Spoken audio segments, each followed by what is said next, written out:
It's 2019 BC, before COVID, and I'm living my best life. I own my own company. I'm an entrepreneur. The company's name is Kushae, and it's a bold, new, innovative company in the women's health and wellness space. Now, for those of you in the back, Kushae literally means coochie made fancy. Don't overthink it. I'm running the company with my illustrious co-founder, Dr. Barbara McLaren, OBGYN, but I'm the CEO, which means that I'm the badass, I'm the boss, and everybody knows it. But what they don't know is that I'm about to be broke.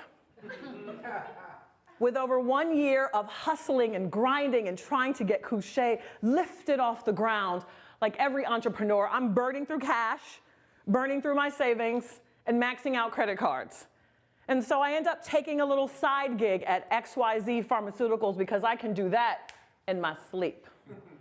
So on this day, I'm zooming down the palm tree-lined streets of Palm Beach, Florida in my gray Mercedes on my way to a breakfast meeting with XYZ Pharmaceuticals. I'm jamming in my car, it's great, it's sleek, chrome rims, wood grain trim, leather interior, I'm feeling alive. My jam comes on, child. Now, I am Jamaican, so every jam is my jam. But this jam is by Sean Paul, Just Give Me the Light, I love it. And it's so apropos because the warm Florida sunshine is beaming through the windshield and I'm ready to rock. I cruise into the parking lot of the hotel, and I'm starving, so they better have breakfast. Park the car, grab my things, check my makeup, and exit the car. Doot-doot, off to the lobby, darlings. Circle past the check-in desk, into the conference room, and there stands Trish. Trish is the manager at XYZ Pharmaceuticals, and she's the epitome of a Dallas housewife. Over-processed bleached hair, size 4 petite frame, arm full of Alex and Ani bracelets, and she never leaves home without her Louis Vuitton. Now, in the corner of the conference room, there's this meekish little man, and I have no idea of who he is, but I just figure he's there to observe the best, and so I let him slide. So I enter the room, and I'm like, "Good morning, everyone," and Trish says to me, "Why don't you have a seat?" Oh. So I hang on for dear life to the conference chair because you know they roll and you can't keep them steady. I have a seat and I say, "Well, what's up?" And it's at that time that Trish says, "We're gonna need your laptop." And in that moment, I got fired. What the F? One of many Fs, trust me. But in that moment, there was this bubbling feeling in my stomach. My throat started choking up, and all I could feel was fear. This was my lifeline. Let's be honest, my husband made a great living, but we were a 2-income household. I needed this money. This was supposed to support me, my family, and my dreams. There was another feeling bubbling up, and then I felt flabbergasted. I was the #1 salesperson in the region. What do you mean I'm fired? What are you gonna do without me? And lastly, as that grip and that gripe took hold of my stomach, I realized I was still hungry. What the F is the food? She never bought it, by the way. Well, come to find out, Meek Mike in the corner was the director of HR, and as he shimmied papers over to me that I was supposed to sign, I said in my mind, "Oh, hell no. It's time for me to go." I pushed past the table, stand up, turned my back, and made a beeline for the door. And then a beeline to the car. And as soon as I got into my Benz, locked the door, the torrential drops of tears started. They were globby, they were salty, they were wet, they splashed all over my steering wheel, all over my beautiful blouse, all over my papers. I was devastated. What was I going to do now? And as I cranked up the car, I wanted to get the hell out of there. There was another jam that came on because I left the radio blasting. And this time it was Alicia Keys, but I ended up singing my own version. There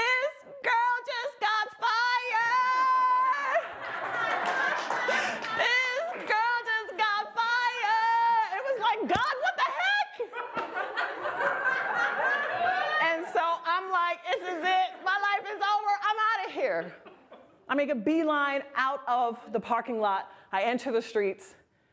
And all of a sudden, the tears, as they came, I felt a new feeling, but it was of relief. Because in that moment, I realized me being fired actually meant that I was free. Free to live my dreams, and that's exactly what I did. It's 3 weeks later, and I'm a full-time entrepreneur. I am in the new headquarters for Kushae. It's the tea shop down the street from my house. Yeah. I go there every day. And so this morning, I walk in, I open the door, and I'm hit with the welcome of aromatic teas. Oh, I'm a tea snob, baby. And it's lavender, it's mint, it's chamomile, hitting me all at the same time. I say hi to Ginger, because she works there and she knows me. And I make a beeline for the comfy couch in the corner that I always sit in. And today I plop down, pull out my books, grab my biggest mug, start sipping my tea, but I'm feeling stuck. As an entrepreneur, you have to start thinking about the strategy and the goals of how you're going to move your company forward, but the only thing on my mind was finances. My bills are racking up. Kushae is not making the money it's supposed to, and I'm stuck. And so I know I need some motivation. So I do what everybody who needs motivation does. I go to YouTube. And I put in some words: mindset, motivation, and money. Oh, I need all those things. And so as YouTube returns the gajillion search results, because that's kind of how it works, I'm scrolling, and finally I stop the scroll. There's a picture of an elderly white man, gray fuzzy hair, matching eyebrows, wire-rimmed glasses, and a warm, sweet tone. And the title of his video is Money Attracting to You. I was like, ooh, I need money to attract to me. That's why I'm wearing green, y'all. And so I start listening to the video. It's a video by a guy by the name of Bob Proctor. And he starts talking about some things that seem a little woo-woo at first. But as I dive into it, he talks about the power of repetitive thought, the power of shifting your paradigms and your mindset and creating the vision for your life, and I'm hooked. I start scrolling through more and more videos, and Bob Proctor is teaching me something that's resonating in my soul, and my vibration is rising. And so from that day on, and every day since, I start my day 5:30, 6 o'clock in the morning, with learning about how to shift this paradigm, and that I don't deserve to be in a position where I want the things. I deserve to be in a position where I have all the things. There is enough. And when you come from a vision and a place of abundance, that is where you will be. And weeks and week after week, I do this work, and it starts to pay off. Bills are starting to get paid. Creditors aren't calling me anymore. That's a relief. And Kushae is lifting. I don't even know what happened, but this shift made sense to me. I focused on making sure finance was not something that hampered me, but that was something that I felt was good in that space and lifted me. So much so that in 6 months, Kushae has enough money to do live parties. We hit the road just like any other good act in town, because that's where the money resides. And so we go from city to city, New York, Miami, but this day we're in San Antonio, Texas, hosting 45 women at what I call the Chateau, darling. It's the home of my co-founder, Dr. Barbara McLaren. She's a fabulous OBGYN, and the Chateau has an East Wing and a West Wing, and today the 45 women and I are in the living room, and we're celebrating Kushae. We're talking about women's health, women's wellness, and making sure that everyone feels loved and supported. And of course, we're selling product. I mean, that's clear. And so Dr. Barb comes into the room and stands beside me. Now, besides the fact that we're both Black women, we are totally different, polar opposites. She's tiny, I'm tall. She's quiet, I'm loud. So of course, I'm the host of the party. And I open it up with, hello everyone and welcome to the Kushae launch party. I'm your host, Kimba Williams, the CEO and co-founder of Kushae. And today, we're going to start it off with a game we call, What Do You Call It? Again, I'm Kimba, and I call it the Kushae. Next, pass it to this young lady, beautiful yellow dress, beautiful brown skin, and she says, my name is Vivian, and I call it the rosebud. Okay, girl. Next girl, pink dress, big curly hair. My name is Lauren, and I call it Mr. Whiskers. Girl, bye. Next, pass her microphone, but she hesitates. And all of a sudden, all eyes are on Jenny. She doesn't want the microphone. But she realizes that it's her turn, and she slowly and shakily grabs it. And we say, your name is? And she says slowly, my name is Jenny, and I call it the shame. The entire room went quiet. This is a party. I'm live. I got a vibe. I don't know what to say. Nobody knows what to say. And so all I want to do is snatch the microphone away from Jenny because she's killing my whole vibe. But in that moment, I knew that she was hurting and that she needed our help. I walk over to Jenny and I put her arm around her shoulder and I can feel her tensing. I take my other arm and I hold the microphone with Jenny together and I start to rub her back. That's what mamas do. And I look at Jenny in her eyes and I say, Jenny, we love you. Thank you for being here.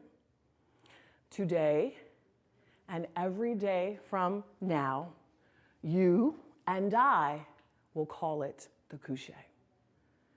And I give Jenny the biggest, warmest, juiciest hug that I could muster. And she starts to weep. Slow tears on my shoulder. She starts crying.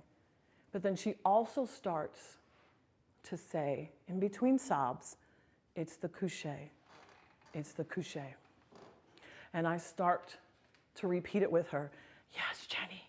Yes, Jenny. It's the Kushae. It's the Kushae.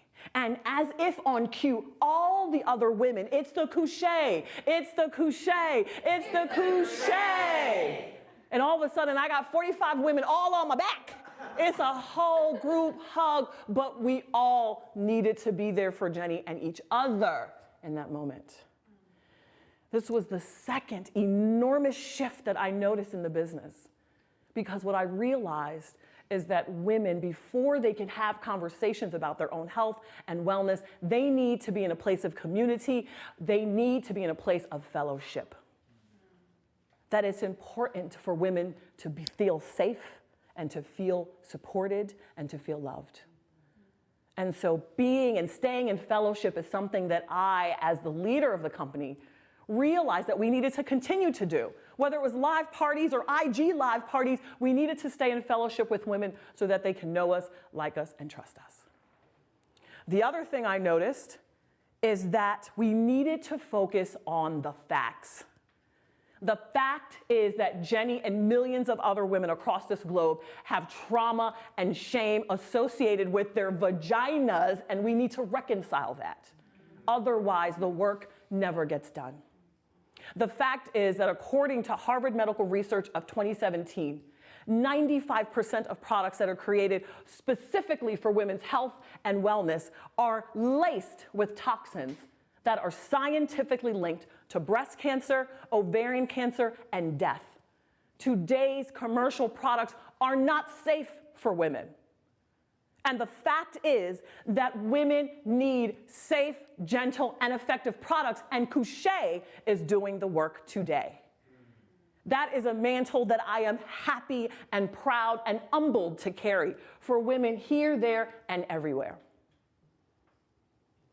And so we left the party, all hugs. Of course, we sold all the products. That's to be suggested. Hello. Should I have even mentioned that? But I left with a renewed sense of how to get Kushae from being just like every other brand to being unique and special and different, and everything moved forward powerfully from there. Now fast forward with me, it's 2022. But I'm crying again, y'all. Damn it. I'm in tears. Now, if you're an entrepreneur or you know an entrepreneur and they've never cried, they ain't doing it right. Period. Okay? You gotta be crying at least every 6 months or something. So it's 2022. I'm sitting in my office chair now. Of course, with COVID, the tea shop has closed. But I'm at home, surrounded by my family, and I'm bawling. My phone is going off. Whatever the ringtone was, I don't remember. But I am in tears, and this time, it's about Kushae. I knew what everybody had found out, and I wasn't ready to face it. It was overwhelming. But this is what happened. There was an article written that morning, 8:30. 2 pages, actually, about Kushae and about me. And it talked about the fact that I was a phenomenal entrepreneur, that I had taken a company that started from nothing. We scrapped it and we bootstrapped it from $10,000 to multi-million dollars. And in fact, that I had become a black woman who had done something that less than 1% of other black women had ever done in the entire history of the US. I raised $1.3 million to support Kushae, and Kushae and I were on fire. And ladies and gentlemen, that article was in Forbes.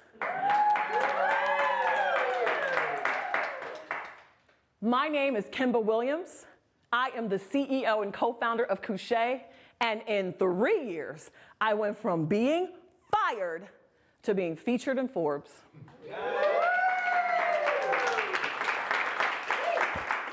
It was such a fantastic feeling. Are you guys keeping up with these F's? There's many of them. They're phenomenal. And so finally, I had the gumption to pick up my phone and go through the text, and it was just a whole day of joy. We love you. We're proud of you. You did it. You found yourself. We're so proud. You found your purpose. But I realized that Forbes was not my finale. You see, in this game of entrepreneurship, that was just one of the peaks. I had many peaks in the past, and they were small, and sometimes you don't get to celebrate those peaks. Celebrate your wins. Because when you get to a peak that you never thought you'd get to, the next day, everyone wants to know what's next. And you're like, can I just sit on the peak? And the answer is no. There is a rise and a fall and a rise and the fall, and just like the sun and the moon, you have to keep going because the women that I serve depend on it. And so never think that your peak is it. Never think that your Forbes is the finale. You have work to do. But the only way that the work gets done is if you find your purpose. What is your purpose? It's when you can take your skills and your talents and your gifts and use them in service of the community and of the world. I might not get to every woman on this globe, but I'll be damned if I leave here not helping and serving at least 20,000, because we're past that by now. And I'm so grateful. And now the final thing that I realized was finding myself, which I think is a bad thing. To me, it means that your life is over, it's dead, because you'll find yourself in a box or in an urn on some old lady's fireplace. You never want to find yourself in that position. So what if you never find yourself? What if in the pursuit of a life that pleases you, where you stand in your purpose, and where you can serve, you continue to fly from peak to peak, whether you slide and glide, you allow yourself the freedom to fly and never find yourself. I want to ask you all to indulge me and stand with me if you will. I want you to put your hands out to the side, just as wide as you can without slapping your neighbor.